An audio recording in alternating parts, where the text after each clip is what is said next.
제목을 따라서 보실까요? 부활절에 생각해보는 세 가지 인과율.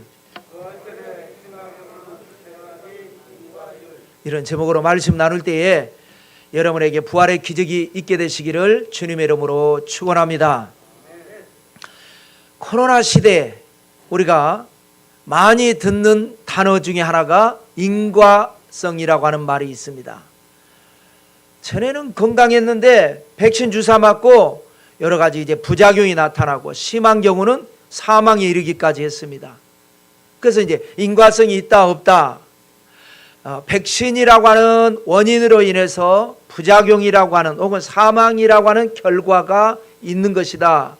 그래서 인과성이 있다 없다 가지고 논하는데 그건 좀 잘못된 것 같죠. 인과성은 있는데 그 인과성을 밝히지는 못한 거죠. 어떤 원인에 의해서 그런 거죠. 분명히 멀쩡했는데 주사 맞고 이런 일이 있었으니까 있기는 있는데 그것이 어떤 경로고 어떤 인과성인지는 밝히지 못하고 있는 거죠. 인과성이라는 말과 또 비슷하게 물리학에서는 인과율이라고 하는 단어를 사용을 합니다. 조금은 어렵지만 아주 이 성경적이고요, 의미심장한 내용이 있습니다. 그 인과율을 보면은요, 사전을 찾아보니까 어느 시점에서 개의 상태가 주어지면 그 이후에 개의 상태가 결정된다 라고 돼 있어요. 조금은 어렵죠. 개가 뭔지. 그러니까 어느 시점에서 개의 상태가 주어진다, 이게 원인인 거죠. 개의 상태가 원인이 돼서 그 이후에 개의 상태 결과가 생긴다. 그래서 개가 뭔가 사전을 찾아보니까요, 멜개자입니다.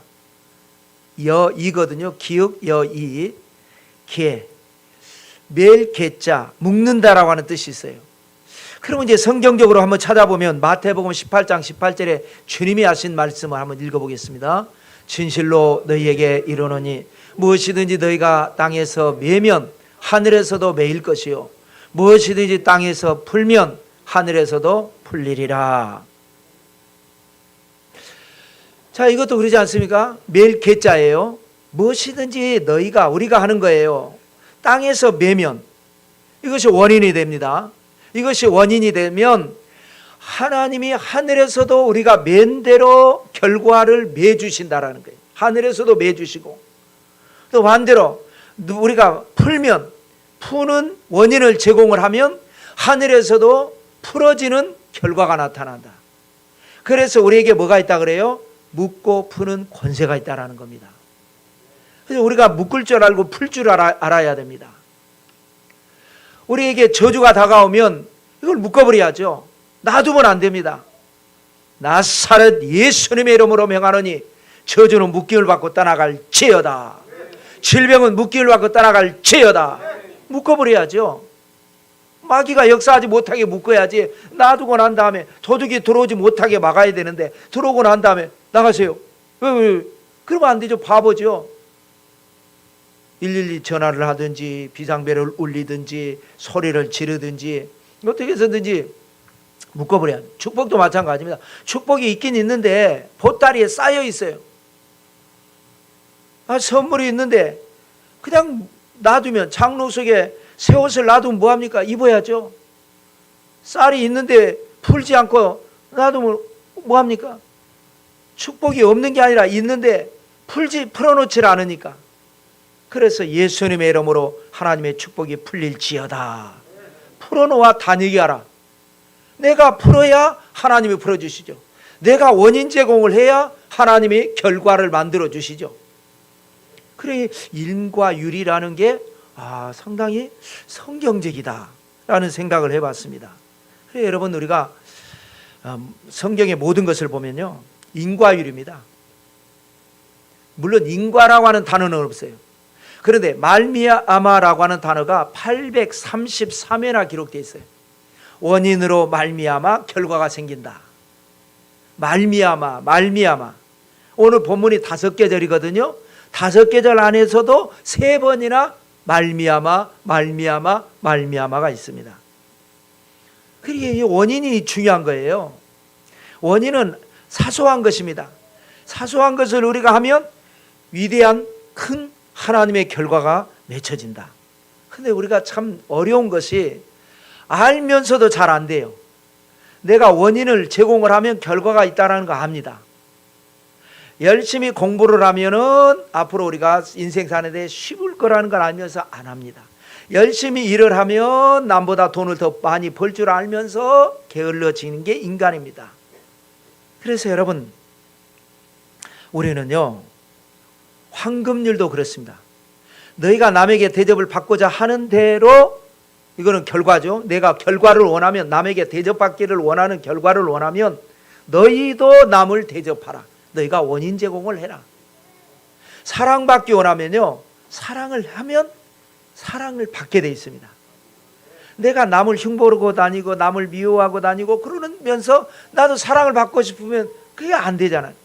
왜 그래요? 애들에게서 우리가 배우잖아요. 물론 다 그런 건 아니지만 동생을 보면 좋아하는 애가 있는가 하면 동생에게 내가 사랑을 뺏겠다 그래가지고 막 그 이상 행동하는 애가 있잖아요. 사랑받고 싶은데 오줌을 가렸거든요. 가렸는데 동생 보고 나서 오줌을 아무 데나 싸잖아요. 그런 애가 있죠. 그러면 나에게 관심 가져주고 사랑해 줄 줄 아는데, 야 너는 큰 애가 돼가지고 오줌도 못 가려, 오히려 야단 맞는단 말이에요. 사랑받기 원하면 사랑하는 여러분들 되시기를 주님의 이름으로 축원합니다. 인정받고 싶으면 남을 인정해 줘야죠. 근데 남을 깝니다. 아 저거 별거 아니야 저거. 그런데 나는 인정받고 싶은데 그게 참 어려운 거예요. 인간이 그게 어려운 거예요. 인정받고 싶으면 남을 인정하고 원인을 제공해야 결과가 오죠. 축복받고 싶으면 축복의 씨앗을 심고, 이게 성경은 모든 것이 인과율입니다. 그래서 오늘 이 부활절에 인과율 세 가지를, 말미암아가 세 번이나 나오니까 살펴보려고 합니다. 첫째는요, 따라서 해보실까요? 부활로 말미암아. 3절과 4절입니다. 읽겠습니다. 우리 주 예수 그리스도의 아버지 하나님을 찬송하리로다. 그의 많으신 긍휼대로 예수 그리스도를 죽은 자 가운데서 부활하게 하심으로 말미암아 우리를 거듭나게 하사 산 소망이 있게 하시며 썩지 않고 더럽지 않고 쇠하지 아니하는 유업을 있게 하시나니 곧 너희를 위하여 하늘에 간직하신 것이라. 여기 그랬죠. 부활하게 하심으로 말미암아. 그러니까 정확한 말은요, 삼위일체니까 그 말이지만 부활은 누가 했죠? 예수님이 하셨습니다. 부활하게 하신 분은 누구죠? 하나님이 하신 겁니다. 따지자면 부활은 주님이 하셨고 부활하게 하신 것은 하나님이 하셨고, 그 부활하심으로 말미암아 세 가지 결과가 주어지는데, 그는 누구에게 주어지느냐? 우리에게 주어지는 겁니다. 어떤 결과예요? 거듭나게 하시고 산 소망이 있게 하시고 썩지 않고 더럽지 않고 쇠하지 아니하는 유업을 있게 하신다. 부활하심으로 말미암아 이 세 가지 결과.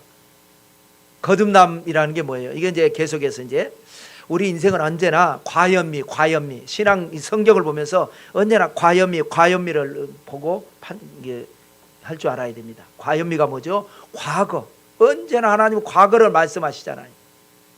그 다음에 현재를 말씀하시고, 현재, 미래, 과현미, 미래를 말씀하십니다.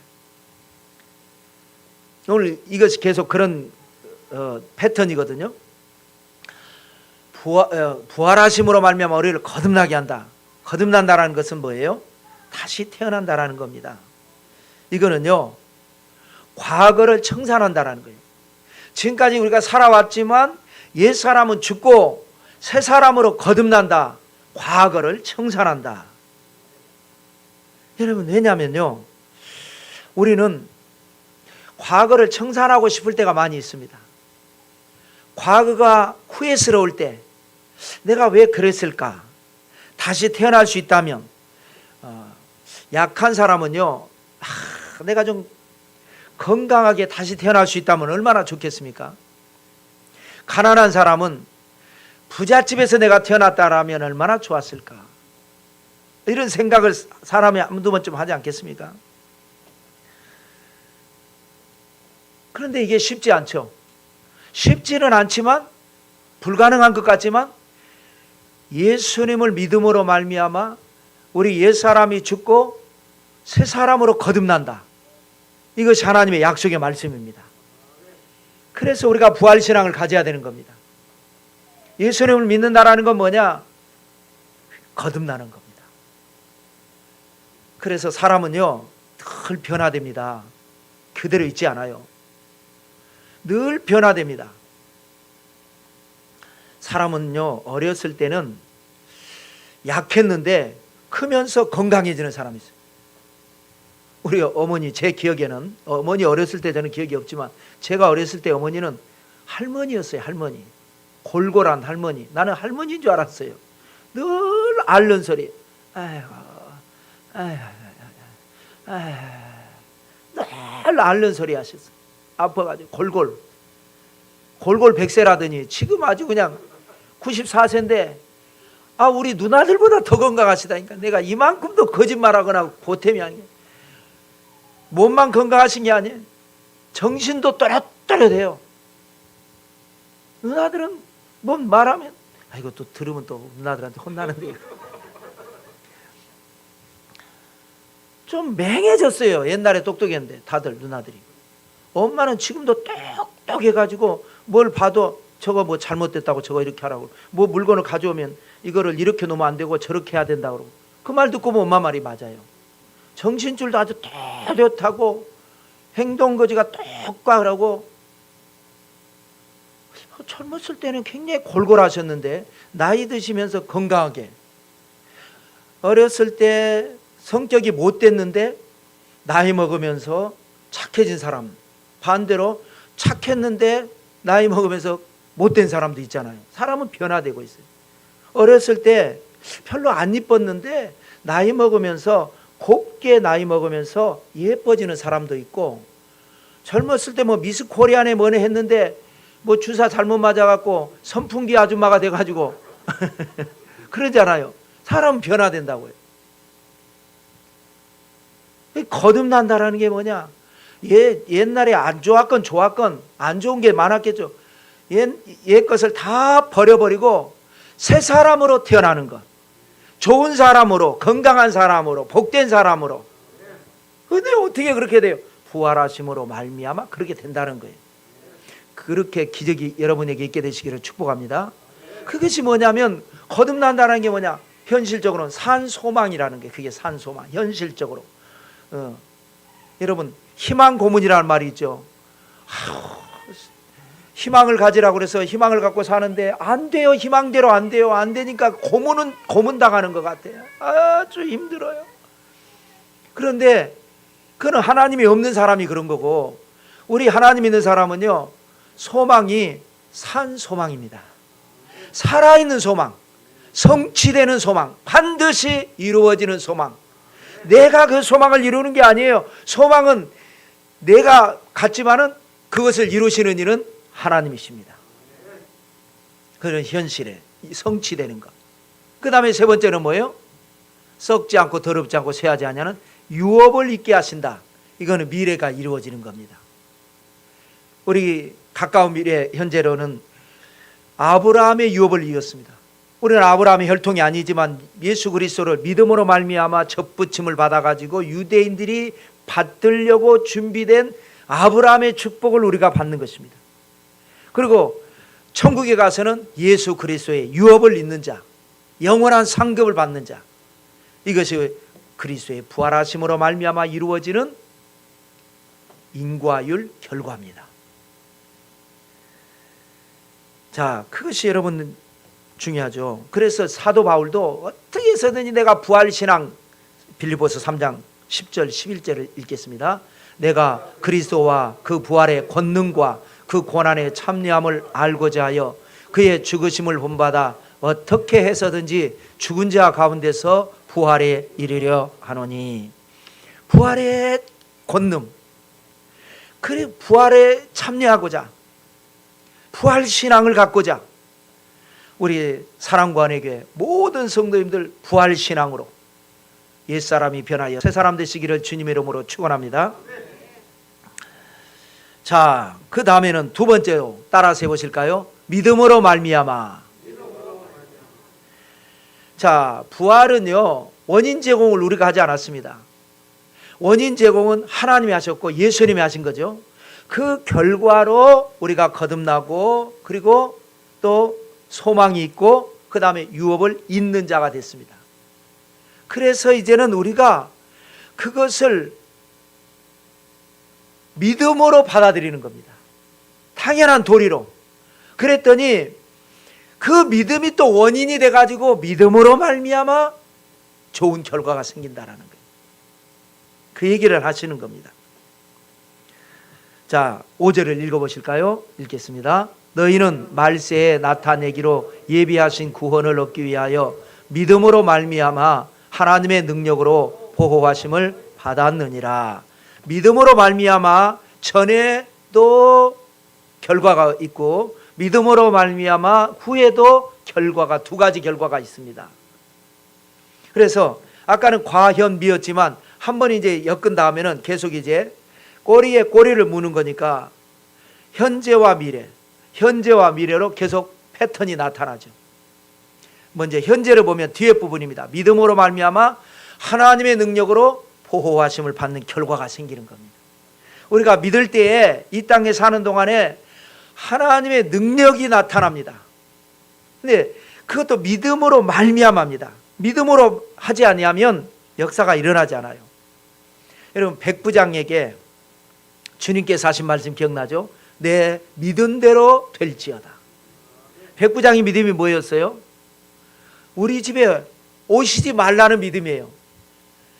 예수님이 싫어서가 아니에요. 바쁘신 분이 저 같은 이 천한박한 이방인에게, 인간적으로는 천박하지 않죠.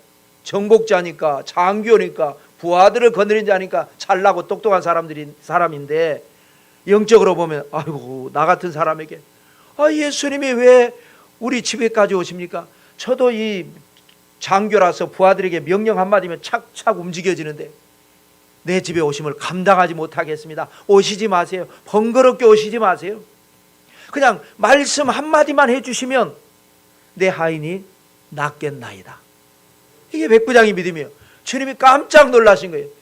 이스라엘 중에서도 이런 믿음을 만나보지 못했는데 어떻게 이방인이 이런 믿음을 받느냐. 내 믿음대로 될지어다.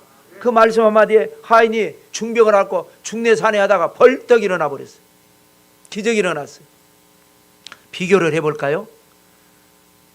마리아와 마르다입니다. 믿음이 좋은 삼남매. 그래서 예수님이 특별히 사랑하시고 예루살렘에 오시면 늘 베다니에 꼭 거기 가서 주무시고 가시고. 그런데 오빠가 아프니까 이 마리아와 마르다의 믿음이 그런 믿음이 아니에요. 번거롭게 주님이 오셔야 되는 믿음, 안 오시면 안 되는 믿음, 오셔도 빨리 오셔야 되고 늦게 오셔서 오빠가 죽으면 이제 안 되는 믿음. 이게 여러분 우리의 현주소입니다. 교회 잘 다니고 잘 믿는 것 같으면서도 결정적인 순간에 못 믿고 안 믿는 거예요. 그래서 기적이 일어나지 않는 거예요. 그래서 주님이 답답하셔가지고 늦게 찾아갔는데 시험에 들어가지고 오빠는 죽었지, 예수님 늦게 오셨지, 시험 들어가서 그 믿음도 없고 그 착한 마리아가 나와보지도 않아요. 집에 나와보지도 않아요. 그래서 주님이 이런 말씀을 하셨죠. 요한복음 11장 40절 읽겠습니다. 예수께서 이르시되 내 말이 내가 믿으면 하나님의 영광을 보리라 하지 아니하였느냐 하시니. 그래서 우리가 이 믿음 좋은 마리아와 마르다처럼 우리도 믿음 생활 잘 한다고 하면서도 믿지 못해서 믿지 않아서 하나님의 영광, 기적을 체험하지 못하는 경우가 많다라는 그런 뉘앙스입니다. 믿는다면서도 못 믿은 거죠. 여러분 뭐라 그랬습니까? 믿음으로 말미암아 하나님의 능력으로 우리는 보호하심을 받는다. 이 세상이 얼마나 험합니까? 예측 불가능합니다. 물론 뭐 좋은 것도 있고 뭐 편안한 것도 있고 행복한 것도 있고 은혜로운 것도 있고 많이 있어요. 그러나 그 요소에 험한 일이 우리를 위협하고 있습니다. 어떤 문제가 터질지, 어떤 위험이 우리에게 다가올지 알 수 없는 시대입니다. 일촉즉발, 지금 우크라이나를 침공한 러시아, 그걸 보고 중국은 대만을 지금 우리도 해도 되겠네 이 생각하고 있습니다. 그걸 보고 북한은 핵도 있겠다, 이참에 한번 해봐, 퍽 하면 입만 열면 뭐라 그래요? 서울을 불바다 만들어 버리겠다는 겁니다.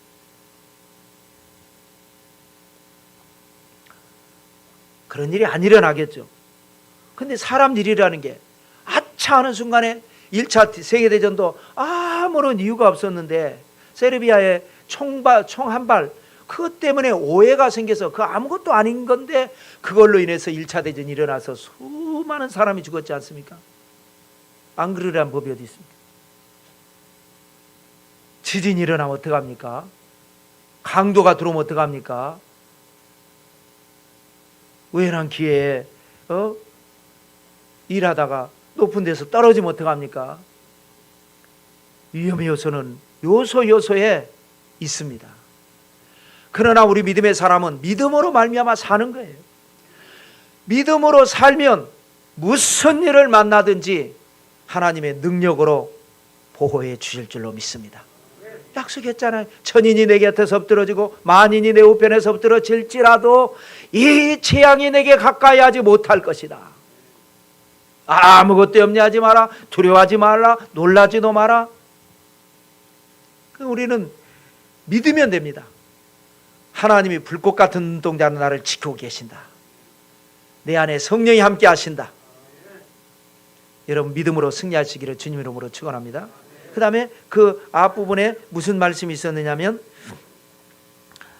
말세, 이제 미래가 되죠. 나타내기로 예비하신 구원을 받기 위하여 믿음으로 말미암아 살라, 이런 표현이 된 거죠. 여러분 말세, 우리는 구원받기로 예비된 자들입니다. 드라마나 소설을 보면요, 패턴이 어떻게 됩니까? 착한 주인공을 사사건건 괴롭히는 악역을 맡은 조연이 있죠. 아주 사사건건 괴롭힙니다. 그 괴롭힘이 심해야 드라마가 드라마틱할 수가 있어요. 악역을 맡았는데 그렇게까지 심하지 않으면 드라마가 재미가 없어요. 아주 못되게 막 괴롭혀야 그게 드라마가 되고 그게 소설이 되는 것 아니겠습니까? 그런데 그렇게 괴롭힐 때마다 주인공은 힘도 없고 돕는 자도 없는데 그때마다 또 고비를 넘기고 누군가가 돕는 자가 나타나고, 그래서 결국은 모든 비밀이 다 드러나면서 이 사람의 정체가 드러나고 나쁜 사람은 물러나고 권선징악으로 떠나가고 주인공은 크게 복을 받는다. 그래서 해피엔딩으로 끝난다. 그것이 되지 않겠습니까? 우리 영혼이 바로 그런 것 같습니다. 이 세상에 사는 동안에 마귀 사탄은 끊임없이 우리를 괴롭히는데 사사건건 괴롭힙니다. 우리 영혼을 도적질하고 죽이고 멸망시키려고 끊임없이 우리를 괴롭혀요. 그럴 때 하나님께서 우리를 지키시는데 어떻게 지키시냐? 철두철미하게 지키십니다. 그래서 내 안에는 항상, 여러분 안에 항상 이걸 갖고 있으면 돼요. 사사건건 철두철미. 마귀는 사사건건 나를 괴롭힙니다. 내가 이번 일이 잘 되고 이번 일만 잘 넘어가면 또 잘 되겠지. 아닙니다. 이번 일 지나가고 나면 산 넘어 산이고 문제, 다음에 또 문제고 일생이 어려움이 있어요. 그러나 걱정할 거 없어요. 고비고비를 넘기시고 그 고비 가운데 은혜를 베푸시는 하나님, 철두철미 지키시는 하나님, 이 믿음으로 승리하시기를 주님 이름으로 축원합니다. 그것이 이제 구원받는 거예요. 자, 세 번째로는 따라서 보실까요? 시험으로 말미암아, 부활하심으로 말미암아 우리에게 거듭나는 역사가 일어나고 소망이 있게 되고 유업이 있게 됐어요. 그래서 우리가 그걸 믿는 거예요. 그랬더니 그 믿음으로 말미암아 또 우리가 보호하심을 받고 구원을 받는데 꼬리에 꼬리를 물어서 그 믿음으로 말미암아 또 뭐가 생기냐? 시험이 오는 거예요. 믿음이 없으면 시험도 없습니다. 믿음이 있기 때문에 시험이 있는 거죠. 여러분 성경에는요, 위대한 역사가 일어나기 전에 반드시 시험이 있었습니다. 아브라함이 믿음의 조상이 되지 않습니까? 엄청난 축복입니다. 인류 역사의 축복입니다. 그런 축복을 받기 전에 시험이 있었습니다. 아브라함아, 너는 내 사랑하는 독자 이삭을 번제로 드려라. 여러분 같으면 어떡하겠어요? 교회 안 나갑니다. 저 같으면 내 아들 번제로 드리라 그러면 안 그러겠습니까? 이거 미쳤어 이게. 그런데 아브라함은 그 시험을 이겼어요. 기도하고 또 기도하고 기도해 봤더니, 그래, 하나님은 뭐 식인종도 아니고 나쁜 하나님이 아니신데 왜 이런 가혹한 말도 안 되는 명령을 하셨을까? 내가 알지 못하는 뭔가 하나님의 뜻이 있다. 순종해 보자. 그래서 모리아산에 데리고 와서 칼도 아주 갈아가지고 탁 드는데, 하나님이 급하셔가지고 아브라함아 내 손을 멈춰라. 그렇게 순종한 줄은 몰랐어요, 하나님. 그리고 감동하셔서 너와 내 자손에게 영원한 복을 줄 것이다. 그리고 복을 받잖아요. 시험을 통과한 다음에 복을 받습니다. 요셉은요, 애굽의 국무총리라고 하는 엄청난 축복을 받기 전에 애굽의 노예로 팔려가는 시험을 나갑니다. 말도 안 되는 시험, 억울한 시험, 모함당하는, 자기가 안 했는데 했다 그러고 감옥까지 가잖아요. 자기는 의리를 지켰는데 아니라는 거예요. 요셉이 나를 겁탈하려고 했다고. 그래서 감옥까지 갑니다. 그런데 보니까 그 감옥에서 만난 사람들 때문에 바로를 만나게 되고, 바로를 만나서 애굽의 국무총리가 되는 희한한 역사가 일어납니다. 시험으로 말미암아 축복을 받은 거죠. 다윗도 그랬고 모두가 다 그렇습니다. 우리도 시험이 있습니다. 시험을 당할 때 어떻게 해야 되느냐? 시험에 들지 않고 깨어있어 기도하라. 기도하면 시험을 이기게 되고, 시험을 이기게 되면 시험으로 말미암아 또 다른 엄청난 하나님의 복을 받는 것입니다. 그것도 또 현재와 미래로 나눕니다. 1차적으로는 현재적으로 일단은 근심이라고 하는 결과가 생겨요. 6절을 읽어보실까요? 그러므로 너희가 이제 여러 가지 시험으로 말미암아 잠깐 근심하게 되지 않을 수 없으나 오히려 크게 기뻐하는도다. 여러 가지 시험이라고 그러잖아요. 시험도 한 가지 시험이 아닙니다. 우리가 무슨 회사에 들어가기 위해서 시험을 보거나 공무원 시험을 보거나 하면은 한두 과목만 하면은 집중적으로 준비해서 할 텐데, 과목이 많을수록 이 어려운 시험은 과목이 많아요. 우리가 하나님의 엄청난 예비하신 축복을 받으려고 하니까 시험이 많습니다. 여러 가지 시험으로. 그래서 근심하지 않을 수가 없어요. 그는 누구나 마찬가지입니다. 그는 하나의 현상입니다. 근심은 현상이에요. 어쩔 수 없이 나타나는 현상. 그런데 그것을 오히려 크게 기뻐하는도다. 이게 신앙인의 모습입니다. 기쁨은 뭐예요?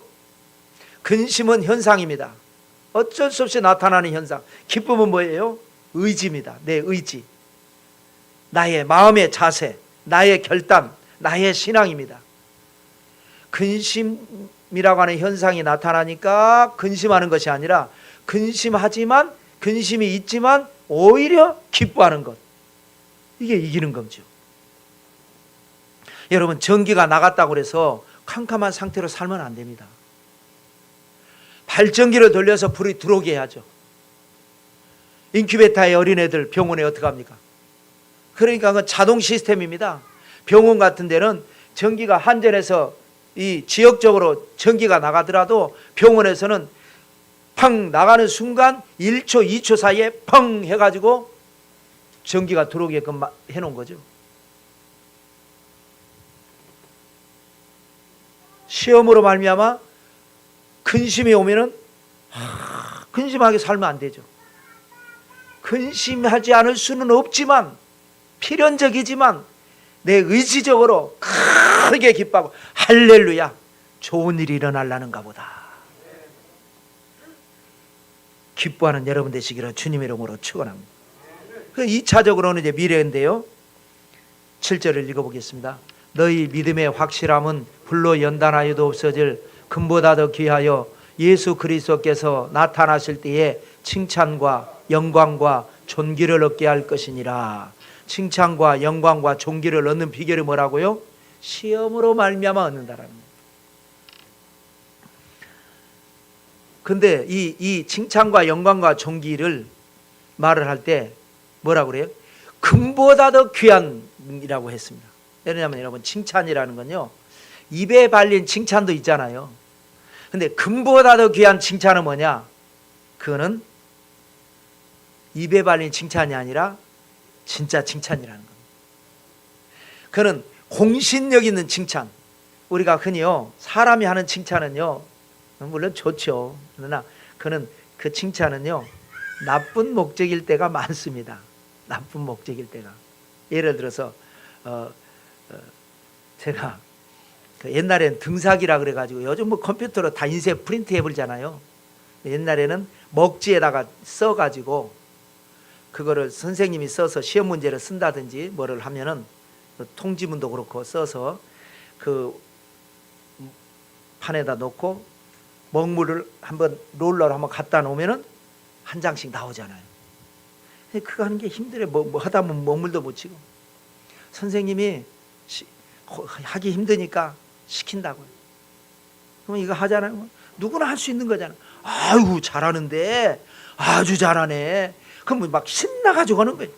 부려먹으려고 잘한다고 칭찬한 거지. 일종의. 그러나 하나님이 하시는 칭찬은 입에 발린 칭찬이 아니라 진짜 칭찬입니다. 어떤 칭찬이에요? 잘하였도다 착하고 충성된 종아, 내가 주인의 즐거움에 참여할지어다. 공신력 있는 칭찬, 약속이 있는 칭찬. 그 칭찬을 어떻게 받는다고요? 시험을 이겼을 때, 시험으로 말미암아 칭찬을 받는다는 거예요. 또 영광은 뭡니까? 명예로운 거죠. 빛나고 아름다운 명예. 그것도 보통 영광이 아니라 금보다 더 귀한 영광. 그러니까 변하지 않는 하나님이 주시는 영광. 그 영광이 뭘까요? 하늘나라 가서 보면 아는데, 그 중에 하나님께서 우리에게 미리 알려주신 게 뭡니까? 하나님 보좌에 앉는 영광입니다. 어떻게 우리가 보좌에 앉아요? 보좌 밑에 거기서 용서만 받아도 감사한데 우리가 보좌에 앉는데요. 내가 십자가를 참고 이기고 아버지 보좌에 앉은 것처럼 너희도 나를 믿으면서 시험을 이겼을 때 내 보좌에 함께 앉게 해주겠다. 예수님 잘 믿는다고 해서 보좌에 가는 게 아니라 예수님 잘 믿어서 구원을 받는 거죠. 하나님의 영광은요, 시험을 이길 때 받는 거예요. 그 다음에 존귀는 뭡니까? 신분 상승입니다. 지위나 신분을 존귀로 말을 하죠. 여러분, 사도 바울이 고린도 전서와 고린도 후서 두 개를 썼지 않습니까? 그런데 이제 교회마다 문제가 있어요. 그런데 유난히 고린도 교회에다가는 막 고린도 전서에다가 그야말로 막 심하게 꾸짖었어요. 요즘 말로 하면 막 깠어요. 그렇게 신앙생활에서 되겠냐라는 식으로 막 엄청나게 가혹하게 비판을 했어요. 비평을. 그러고 나서 보니까 미안하잖아요. 사람이. 내가 좀 너무했다. 너무 심했다. 상처받았으면 어떡하지? 그래서 보낸 게 고린도 후서입니다. 그 고린도 후서 내용을 한번 읽어볼까요? 제가 여러 번 여러분들에게 소개한 바 있는데요. 고린도 후서 11장 2절입니다. 읽겠습니다.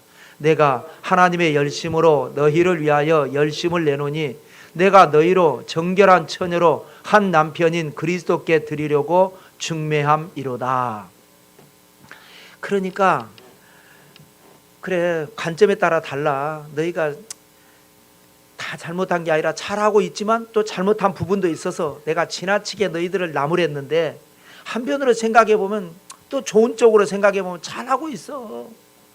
어려운 중에 믿음을 잘 지키고 있고 예배 잘 드리고 있어. 그런데 내가 너희들에게 너무 지나치게 가혹하게 막 나무래고 야단친 것은 지금 이 레벨로 신앙생활 하지 말고 더 높은 레벨의 신앙생활 하기 위해서, 그래서 나중에 하나님 앞에 갔을 때 너희들의 신분이 간신히 구원받은 우편 강도와 같은 구원이 아니라 그리스도의 신부가 되게 하기 위해서. 내가 너무 지나치게 한 게 미안해서 한 말이니까 이해해, 이 말 아니겠습니까? 그 중에서는 달게 들은 사람도 있을 것이고, 바울 지가 뭔데 우리한테 이렇게 말하냐고 시험 든 사람도 있을 것이고 그랬을 겁니다. 근데 이긴 사람이 좋았겠죠. 그래 맞아, 우리가 더 똑바로 했어야 돼, 더 잘했어야 돼. 이게 더 좋은 결과가 되지 않았겠습니까? 시험으로 말미암아 칭찬과 영광과 존귀가 있다. 원인으로 인해서 결과가 있고, 그 결과가 또 원인이 돼서 또 결과가 주어지게 되고. 그러므로 여러분, 이 부활절에 예수 그리스도께서 부활하신 것은 원래 사망에 있을 수가 없는 하나님이십니다. 근데 죽으셨다가 부활한 건 뭐냐? 우리로 하여금 우리 삶에 어떠한 어려움이 닥쳐도 오뚜기처럼 우리도 부활하게 하신다. 그거를 확증하기 위해서 부활로 우리에게 나타나신 겁니다. 그러므로 여러분, 여러분의 건강도 부활하시기 바라고, 여러분의 꿈도 부활하시기 바라고, 여러분의 젊음도 부활하시기 바라고, 여러분의 신앙도 부활하시기 바라고. 오뚜기처럼 100번 넘어지면 101번 일어나면 될 거 아니겠습니까? 아무리 어려운 일이 닥쳐도 다시 일어나기만 한다면 하나님께서 우리에게 깜짝 놀랄 기적으로, 상상을 초월하는 축복으로 만나주시고 은혜 베풀어 주실 줄로 믿습니다. 여러분, 우리 사랑과 은혜 교회는 이런 부활의 능력으로 기적의 교회, 기적의 성도 다 되시기를 성부와 성자와 성령 이름으로 축원합니다.